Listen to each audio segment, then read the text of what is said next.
Confidentiel, c'est une marque dans une marque, c'est-à-dire que la marque d'origine, c'est Coco Bohème, qu'on a créée en 2007-2008, avec des petits produits ludiques, accessoires du quotidien Made in France. Et puis depuis septembre dernier, on expose à l'espace Nao de Maisons et Objets, avec du mobilier, des miroirs, des paravents, disons des objets plus d'exception, et travailler en petite série, Made in France aussi. On travaille le bois cousu, percé, donc c'est vraiment de l'innovation. On a fait des suspensions qui sont composées de 2 jupons qu'on appelle suspension Mademoiselle, où on travaille aussi par exemple du bois comme un textile qui est aussi cousu sous forme d'une horloge qui s'appelle temps suspendu. Donc on est clairement dans un langage différent par rapport au bois que l'on a l'habitude de voir. Alors l'idée est venue du matériau lui-même, c'est-à-dire qu'on l'a eu entre les mains et puis petit à petit on a travaillé d'autres objets, d'autres produits, avant avec Coco Bohème, et petit à petit on s'est dit mais pourquoi ne pas demander au fournisseur qu'est-ce qu'il a d'autre. On est tout le temps en train de rechercher les matériaux nouveaux. Et donc il nous a apporté ce matériau en pliant, on s'est aperçu qu'on pouvait le coudre, qu'on pouvait le travailler d'une manière différente. Et du coup on a exploité une collection. C'est vraiment une création en fait en termes d'innovation.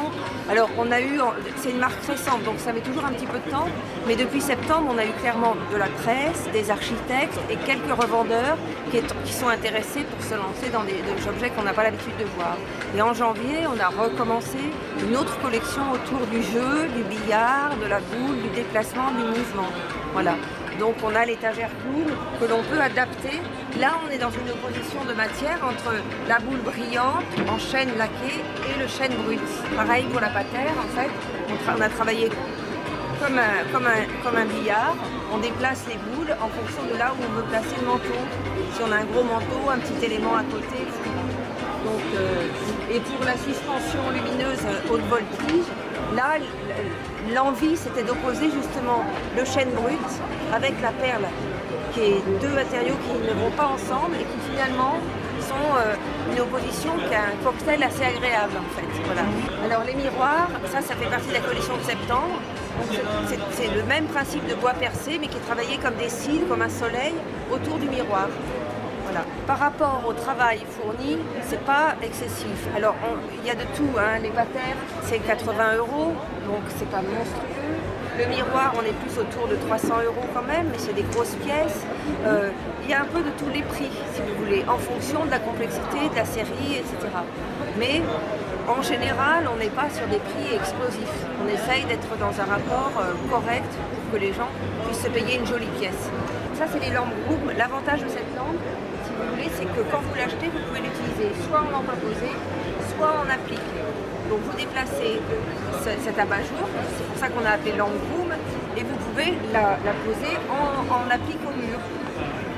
Dans l'autre sens, comme on peut voir derrière.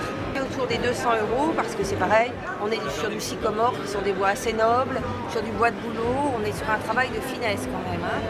Donc voilà, et toujours Made in France évidemment. Donc le suivi est impeccable. Alors sur le paravent, c'est aussi du sycomore et les feuilles centrales sont réalisées en bois de bouleau percé ajouré. Et l'avantage du paravent, c'est que il s'appelle kimono. L'avantage, c'est que vous pouvez le resserrer, le refermer comme une ceinture de kimono et vous pouvez le stabiliser avec la ceinture. Donc en fait, on utilise un langage différent pour en faire une pièce unique. En fait. Ça, c'est une nouveauté que l'on a sortie toujours autour du bois. L'intérêt de ça, c'est que le bois est gravé. Donc nous, à Paris, on est installé à Paris où on a un labo, atelier, etc. Et on fait des recherches. Et on a travaillé un support de bois adhésivé, donc, sur lequel on vient graver le motif. Donc pour les architectes, on peut graver sur mesure le motif. Et après, la personne part avec ses plaques de bois et elle peut les placer où elle veut. Tête de lit, porte, panneaux, etc. Donc on a la noblesse du bois et la facilité d'exploitation de ce support.